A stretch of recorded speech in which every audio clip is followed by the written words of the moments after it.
दोस्तों आदाब। आप रेडियो संगम 88.8 एफएम के डिजिटल प्लेटफॉर्म्स देख रहे हैं। मैं हूं आरजे नियाज शाह। इस वक्त मेरे साथ एक खास मेहमान हमारे स्टूडियो में तशरीफ़ फरमा है, जिनका नाम है डॉक्टर विकास शर्मा साहब। इस वक्त शर्मा साहब chief scientist and head regional agricultural research station Rajouri of कास्ट जम्मू के तौर पर तैनात हैं और एक बड़ी पोस्ट पर साइंटिस्ट के फ़राइज़ मनसबी सर अंजाम दे रहे हैं। डॉक्टर साहब, सबसे पहले हमारे स्टूडियो में आने के लिए, हमें अपना कीमती वक्त देने के लिए आपका बहुत बहुत शुक्रिया।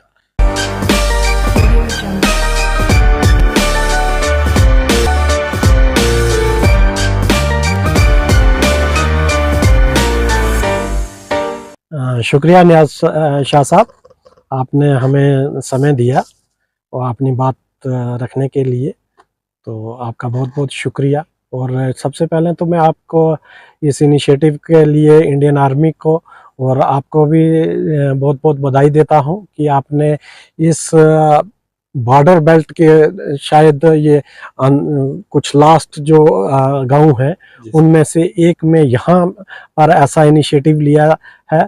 और ये हमारे लोगों के, जो हमारे यहाँ स्मॉल और मार्जिनल फार्मर्स हैं, पर्टिकुलरली मुझे बुला के आपने उन लोगों तक मेरी बात पहुंचाने का जो काम कर रहे हो, डेफिनेटली ये चीज़ें उन तक जाएंगी। और ये उसके साथ कम्युनिटी के लिए एक अच्छा ये इनिशिएटिव है। लोग आपके ब्रॉडकास्ट में बहुत बार सुनता भी रहता हूँ, बहुत अच्छे ढंग से आप उन चीज़ों को प्रेजेंट कर रहे हो, तो मुझे यही उम्मीद है कि आगे भी आप उसी लगन से ये कार्य करते रहेंगे।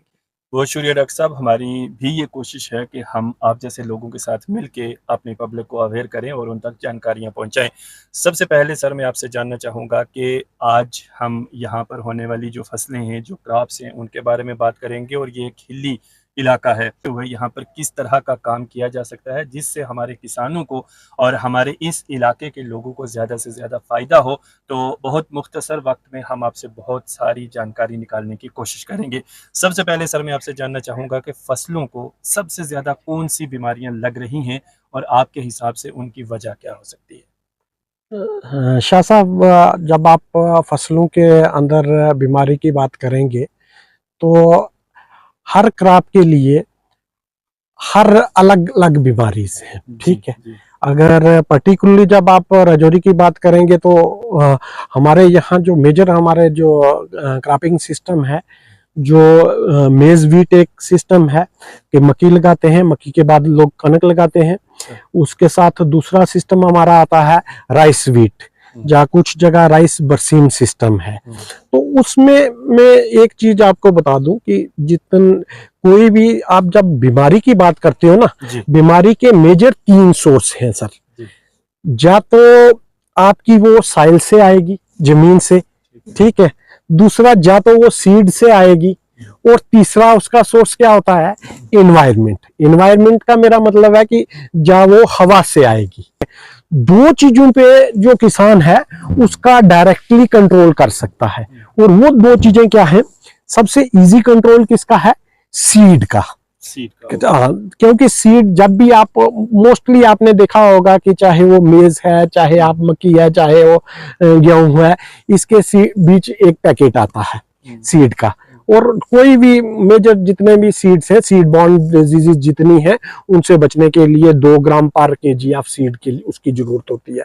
आप एक चीज सोचो कि जब आप सीड ट्रीटमेंट देंगे तो 2 ग्राम 1 किलो सीड, आप 50 केजी अगर आप सीड लगा रहे हैं तो हार्डली आपको 100 ग्राम। बहुत सारी जो डिजीजेज हैं वो साइल बॉर्न है, ठीक है। जो साइल बॉर्न आपकी डिजीजेज है वो आपकी साइल ट्रीटमेंट से कंट्रोल की जा सकती है। उसमें भी कोई ज्यादा आपको बड़ा काम करने की जरूरत नहीं है।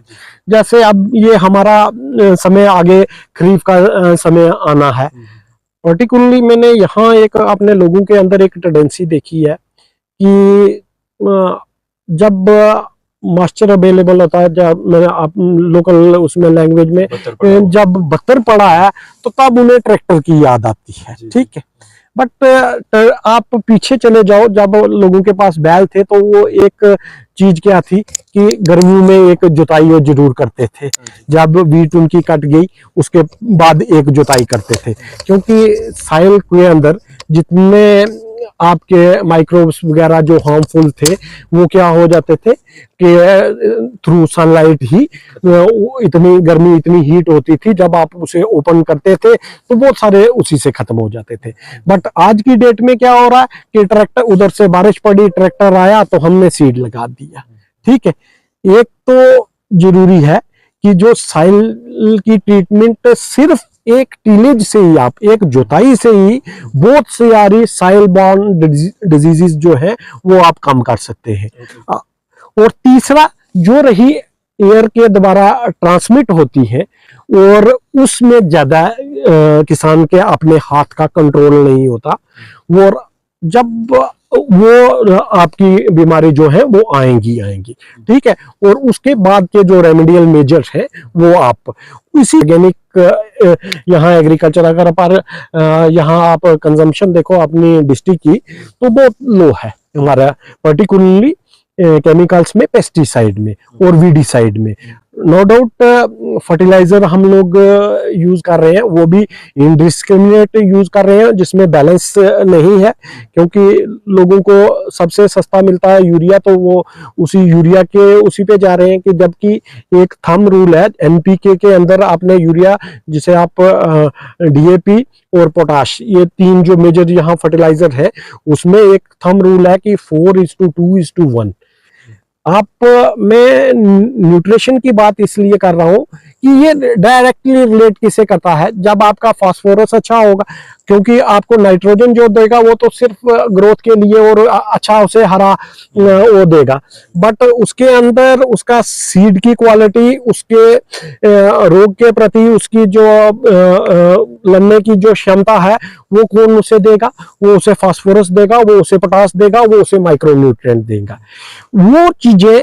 और उसके साथ अगर जब आप अपना FYM का या गोबर की खाद का इस्तेमाल करोगे तो आपको जितने भी माइक्रोन्यूट्रिएंट हैं वो सारे भी उसी से अवेलेबल होंगे। अच्छा सर, अभी आपने 3 जो मेजर चीज़ें हमें बताई, जैसे बीमारी किसी भी फसल में क्या है उसको ढूंढने के लिए तो एक लंबा प्रोसीजर है, फिर उसको रिसर्च करना, उसको देखना, ये सभी काम तो आप कर रहे हैं। जैसे आपने कहा कि साइल, सीड और इन्वायरमेंट का एक बहुत बड़ा असर रहता है, तो हमारे किसानों को किस तरह से इन चीज़ों से बचना है उसके बारे में तो आपने थोड़ा सा बताया। अब जो ये साइल टेस्टिंग है, साइल टेस्टिंग कितनी ज़रूरी है किसान के लिए, और अगर वो करवाना चाहे तो कैसे करवा सकता है? चीज आपने कही, मुझे बहुत अच्छा लगा आपका क्वेश्चन। हम साइल को क्या चीज सोच रहे हैं कि साइल कोई डेड चीज है। ठीक है, एक आपके पास रॉक है, चट्टान है, कोई पत्थर है, उसके ऊपर सीड डालो तो वो जर्मिनेट होगा? नहीं हो पाएगा, उसके लिए मिट्टी जरूरी है। मिट्टी जरूरी है। इट मीन्स की मिट्टी क्या है? लिविंग है। ओके, आप मेरा कहने का, अब मेरी बात आप समझ गए। मिट्टी बेजान नहीं है, उसमें जान है। वो जान है, वो जान है तो आगे जान दे रही है सर। उसी के साथ टेस्टिंग जितनी हमारी बॉडी की जरूरी है उतनी ही टेस्टिंग जरूरी है किसकी? साइल की भी।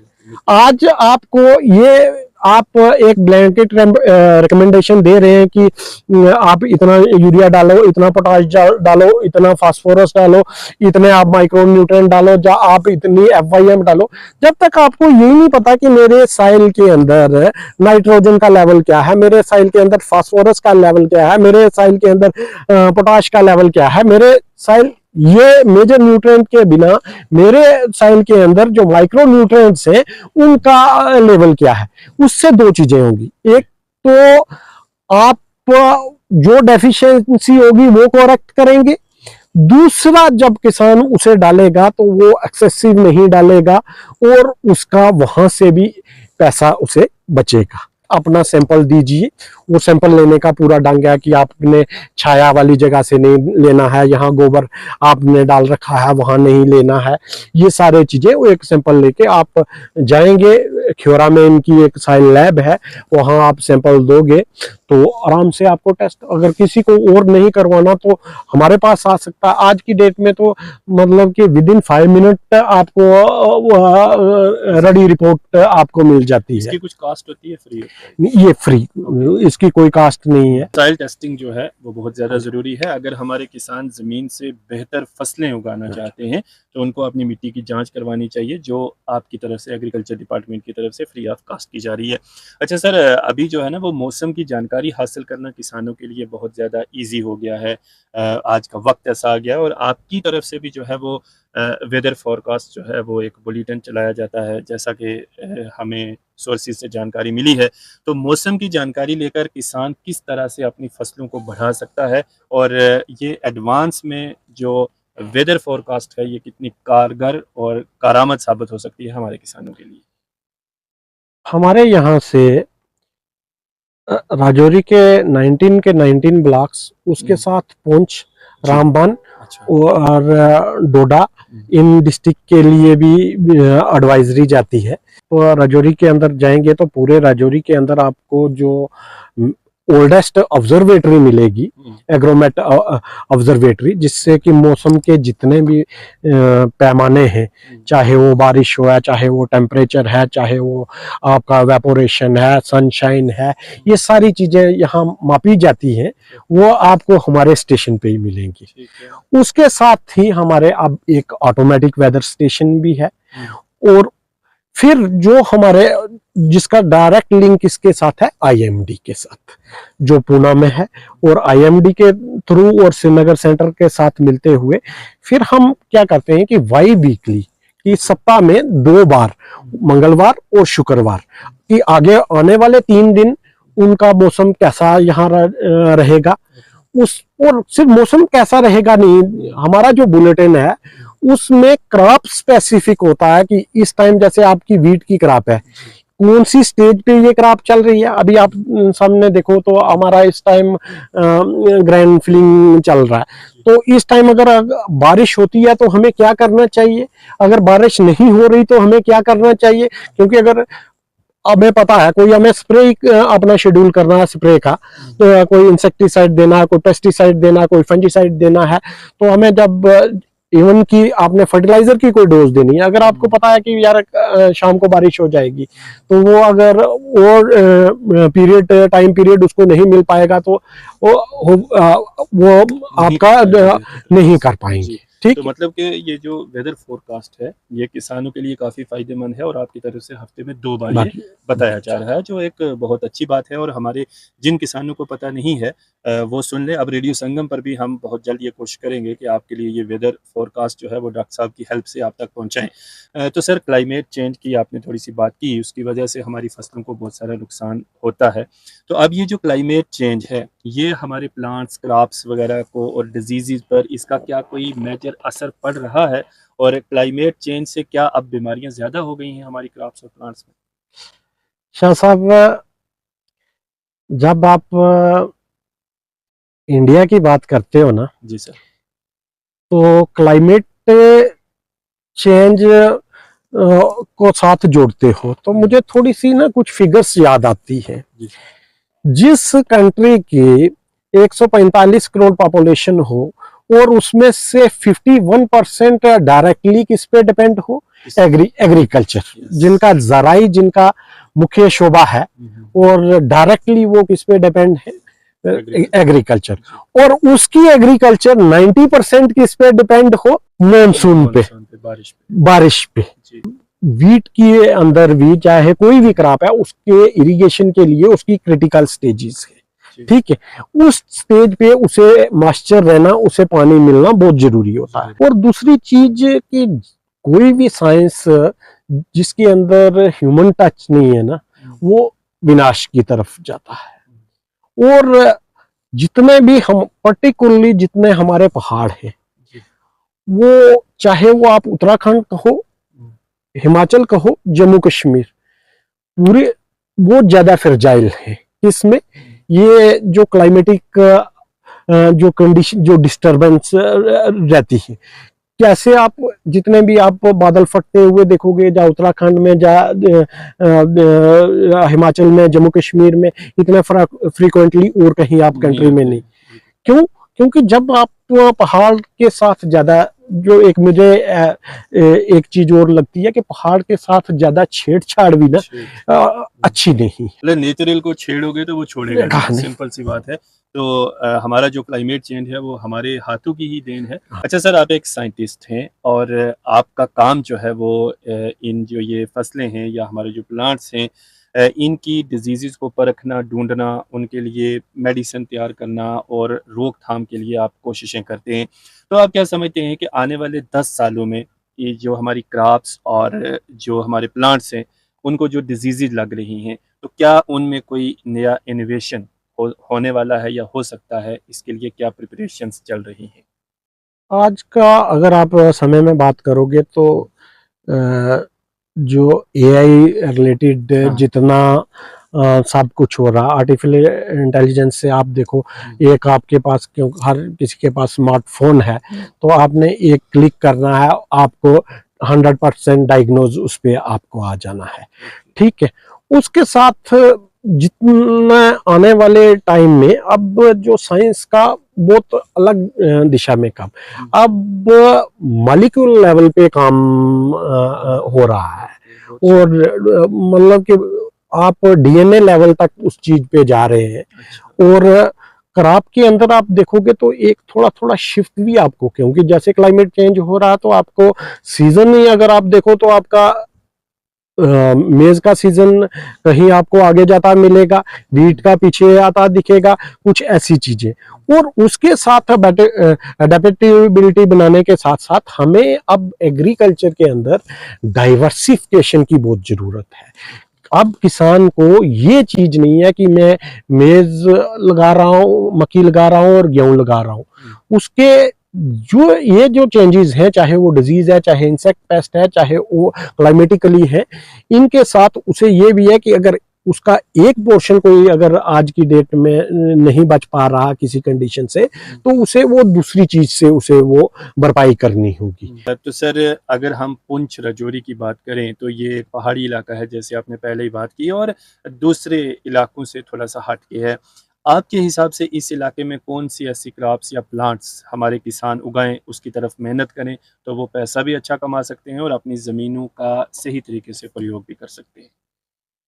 देखो, राजौरी पुंछ अगर आप एग्रो इकोलॉजिकल हिसाब से बात करोगे तो हमारे पास अगर आप सुंदरबनी तक चले जाओ तो आपको सब टेम्परेट टाइप, सब ट्रॉपिकल टाइप क्लाइमेट मिलेगा।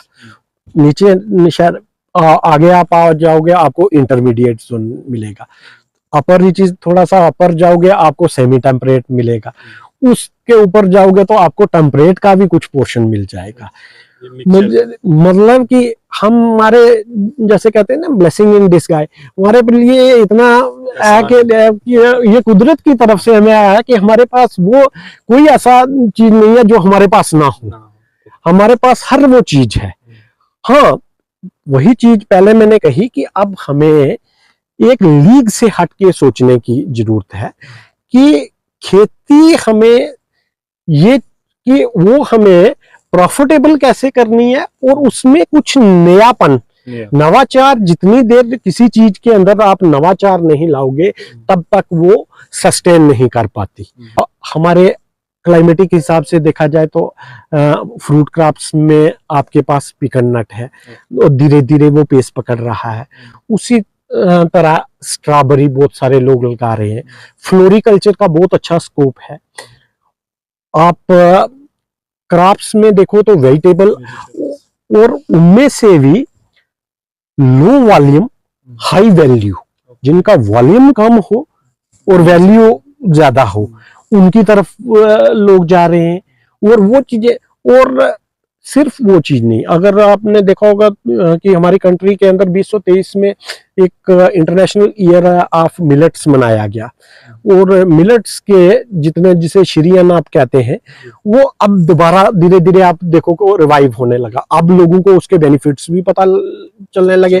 और वो क्लाइमेटिक, अगर आप देखोगे कि क्लाइमेटिकली कितने रेजिलिएंट है कि अगर आपके बारिश नहीं हुई, कुछ नहीं हुआ, आपका फिंगर मिल, रागी आपकी होगी, मेज आपकी खत्म हो सकती है अगर मॉनसून टाइमली नहीं हुआ, रागी होगी, क्योंकि उनके अंदर वो इंडिजिनियस हमारी क्रॉप्स थी, और वो चीजें उनके अंदर है, वो कि जो हमारी अपनी लोकल किस्में हैं, चाहे वो धान में है, मक्की में है, गेहूं में है, वेजिटेबल्स में है, मिर्ची में है, लहसुन में है, किसी चीज में, उन सभी का हमें सीड कलेक्ट करना है। हमारी यूनिवर्सिटी के अंदर ही एक जीन बैंक बना हुआ है चट्ठा में। चाहे आप 100 ग्राम, 10 ग्राम, 20 ग्राम, कोई भी किसान जिसके पास है, हाँ कोई किसान कहता है कि मैं 50 साल से यही वैरायटी लगा रहा हूं, वो PVFRA के हम उसी के नाम पे वो वैरायटी रजिस्टर भी करवा सकते हैं। और कल अगर उसका वो वैरायटी अच्छी आगे कहीं चल रही है तो वो लोकल वैरायटी उसी के नाम से रजिस्टर होगी, और कल लॉयल्टी जितनी उसकी अगर कल वो सेल होती है, कोई कंपनी उससे साथ टाई अप करती है, तो वो डायरेक्टली उसमें ना यूनिवर्सिटी का ना डिपार्टमेंट को कुछ मिलना है, वो किसान को मिलेगा। तो ये तो बहुत अच्छी स्कीम जो है वो सर आपने बताई है, और ख़ास तौर पर जिस तरह से आपने बताया कि हमारे इस इलाके में जो हम एक रिवायती वो खेती बाड़ी कर रहे हैं, सिर्फ कनक और मक जनाब लगाएंगे, इसके अलावा कुछ नहीं है, तो इससे हटकर भी बहुत कुछ किया जा सकता है, क्योंकि कुदरत ने हमें ऐसे नवाजा है कि यहाँ पर सब कुछ आप उगा सकते हैं, तो फिर हम उससे फ़ायदा क्यों ना लें। बिल्कुल शार्ट आपसे जानना चाहूँगा कि कौन सी ऐसी डिजीज़ आपने पकड़ी हैं पिछले अपने 10 आवर में, जो यहाँ पर हमारे पेड़ पौधों को और फसलों को बहुत ज़्यादा लग रही है। देखो शादाब, अगर आप राइस की बात करें तो ब्लास्ट यहाँ बहुत ज़्यादा आता है। राइस ब्लास्ट अगर डिजीज के अंदर जब भी ब्लास्ट की नर्सरी आती है, हैदराबाद से चलती है, तो वो राजौरी आती है हमारे पास लगने के लिए, क्योंकि वो उसके लिए हॉट स्पॉट हमारा क्या है, राजौरी है, ब्लास्ट है। उसी तरह मैंने पहले कहा कि मेज के अंदर है स्टॉक रॉट, हमारे फ्रूट्स के अंदर आप देख लो, बहुत सारी डिजीजेस हैं। ये सारी चीजें जो है ये किसी एक सिंगल उसके कारण नहीं है, ये एक कॉम्प्लेक्स वो पूरा प्रोसेस है, और उसका मैंने स्टार्टिंग में ही आपको बता दिया था कि डिजीज के 2 पोर्शन किसान के कंट्रोल में है, एक नहीं है। अगर वो 2 पोर्शन में भी काम कर लेगा तो ज्यादा नहीं तो 70% उसको। उसके साथ में एक चीज और यहाँ ऐड करना चाहूंगा, आपके पास अगर कहीं भी देखो डिजीज का ये मतलब नहीं कि अगर आपके 100 प्लांट्स हैं उसमें से 3 या 4 प्लांट में तो मैं आके स्प्रे करूं।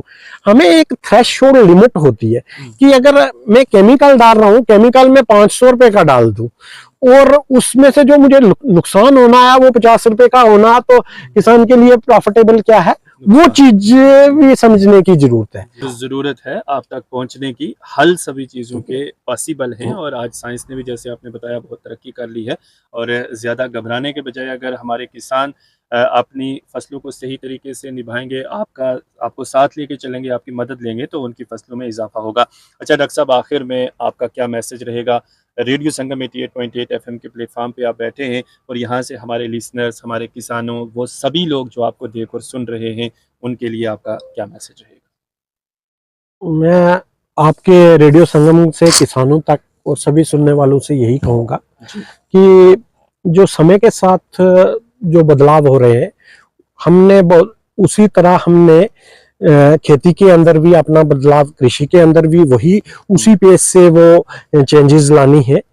और जब हम वही चेंजेस लाएंगे तो, क्योंकि बहुत सारी चीजों के बिना हम, मोबाइल आपका नेटवर्क कुछ देर नहीं रहा तो आप चल रहे थे, आपने कोविड में देखा होगा कि ट्रैफिक नहीं चल रही थी, गाड़ियां नहीं चल रही थी तो रह रहे थे, पर खाना उस टाइम भी जरूरी था, आज भी जरूरी है, और आगे आने वाले समय के लिए भी जरूरी होगा।